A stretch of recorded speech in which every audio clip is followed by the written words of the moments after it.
Arpa community radio 90.8 की प्रस्तुति बिलासपुर अंचल के स्वतंत्रता संग्राम सेनानी। आलेख रामाधार देवांगन, सहयोग बिलासा कला मंच, जिन्होंने बिलासपुर को पहचान व नाम दिया। अर्पा के तट पर बिलासा ने तो इस शहर को बसाया, मगर राजनीतिक नक्शे में उसे नाम और पहचान देने वालों में ई राघवेंद्र राव एक ऐसी हस्ती हुए जिन्हें भुलाना मुश्किल है। ई राघवेंद्र राव बिलासपुर जिले में राष्ट्रीय आंदोलन के प्रमुख प्रेरणा स्तंभ थे। उन्होंने 1970 के अखिल भारतीय कांग्रेस के सूरत अधिवेशन में बिलासपुर का प्रतिनिधित्व किया था। उस वक्त उनकी उम्र 18 वर्ष थी। राव साहब ही ऐसे व्यक्ति हुए जिन्होंने नगर पालिका परिषद के प्रथम गैर अंग्रेज अध्यक्ष बनने का गौरव पाया। 1915 के पूर्व तक बिलासपुर नगर पालिका में अंग्रेज ही अध्यक्ष होता था। स्वर्गीय राव ने अंग्रेज उम्मीदवार गाडगिल को हराकर अध्यक्ष पद पर कब्जा किया। तब से लगभग स्थानीय व्यक्ति ही नगर पालिका अध्यक्ष के पद पर काबिज होते रहे। स्वर्गीय ई राघवेंद्र राव का जन्म 4 अगस्त 1889 को गोंडपारा में हुआ। उनके पूर्वज आंध्र प्रदेश के कृष्णा जिले से व्यापार और व्यवसाय करते करते बिलासपुर आ गए थे।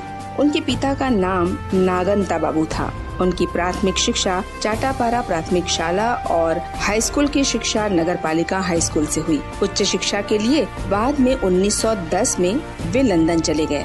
लंदन से उन्होंने बैरिस्ट्री पास की और वे 1914 में बिलासपुर आ गए। देशभक्ति की भावना से ओतप्रोत स्वर्गीय गांधी जी के आह्वान पर वकालत न कर आंदोलन में एकदम सक्रिय हो गए। उन्होंने नवंबर 1915 में नागपुर में नरम और गरम दल के संयुक्त अधिवेशन में मध्यस्थता निभाई। राव साहब तिलक जी से बहुत प्रभावित थे।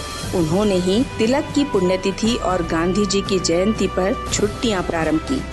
राव साहब ने 1915 में परिषद के अध्यक्ष बनने के बाद एक महत्वपूर्ण योजना बनाई थी कि प्रांत की सभी जिला कांग्रेस कमेटियों को स्थानीय निकायों पर अधिकार प्राप्त हो। इस प्रस्ताव को उन्होंने बैतुल की प्रांतीय सभा में पास कराया, किंतु योजना को कार्यरूप में परिणत नहीं किया जा सका। फिर भी बिलासपुर जिले में योजना को अमल कराया। तिलक पुण्यतिथि गांधी जी की जयंती पर छुट्टी घोषित करने की प्रथा भी इसी योजना का अंग थी। इस तरह नगर पालिका परिषद और डिस्ट्रिक्ट काउंसिल दोनों संस्थाओं के कर्मचारियों के लिए खादी पहनना अनिवार्य किया गया। स्थानीय संस्थाओं के भवनों पर राष्ट्रीय ध्वज फहराना जरूरी हुआ। शालाओं की नियमित प्रार्थना में वंदे मातरम राष्ट्रीय गान राव साहब ने ही शुरू करवाया। ई राघवेंद्र राव की विद्वत्ता पूरे भारत में मशहूर थी। उन्होंने डिस्ट्रिक्ट काउंसिल के अध्यक्ष की हैसियत से अंग्रेज प्रशासनिक अधिकारी को फरमान जारी किया था कि वह अपने अधीनस्थ धर्मशालाओं को ठहरने से मना करें, क्योंकि शालाएं धर्मशाला या सराय नहीं हैं। एक अंग्रेज अधिकारी को राव साहब जैसे व्यक्ति ही ऐसा आदेश जारी कर सकता था। ये उदाहरण भारत में अपने ढंग का पहला था। क्रिप्स योजना लेकर आने वाले सर स्टेफर्ड क्रिप्स को वापस भेजने में वैसे तो पूरे देश में भारी आंदोलन हुआ, लेकिन सर्वाधिक योगदान ई राघवेंद्र राव का माना जाता है। द्वितीय विश्व युद्ध के सफलतम कूटनीतिज्ञ सर स्टेफर्ड क्रिप्स ने मित्र राष्ट्रों के साथ रूस का समझौता कराने में सफलता प्राप्त की थी। ब्रिटिश प्राइम मिनिस्टर चर्चिल ने क्रिप्स को भारत में युद्ध के बाद औपनिवेशिक स्वतंत्रता देने के लिए समझौता कराने भेजा था। इस समझौते में अंग्रेजों की कूटनीतिक चाल थी।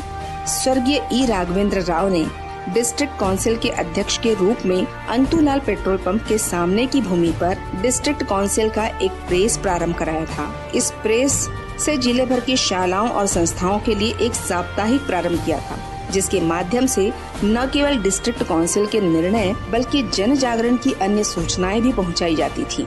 स्वर्गीय ई राघवेंद्र राव 1936-37 में प्रांत के गवर्नर रहे। उन्हें देश के वायसराय काउंसिल सुरक्षा विभाग का सदस्य भी नियुक्त किया गया था। ऐसे प्रतिभाशाली व सदैव खादी धारण करने वाले ई राघवेंद्र राव का स्वतंत्रता प्राप्ति के पहले ही 15 जून 1942 को निधन हो गया। उनके निधन पर शहर क्या पूरे प्रांत में शोक की लहर फैल गई।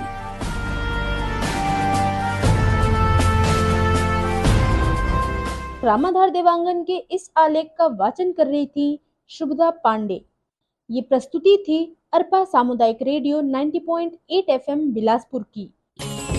रंग में अपने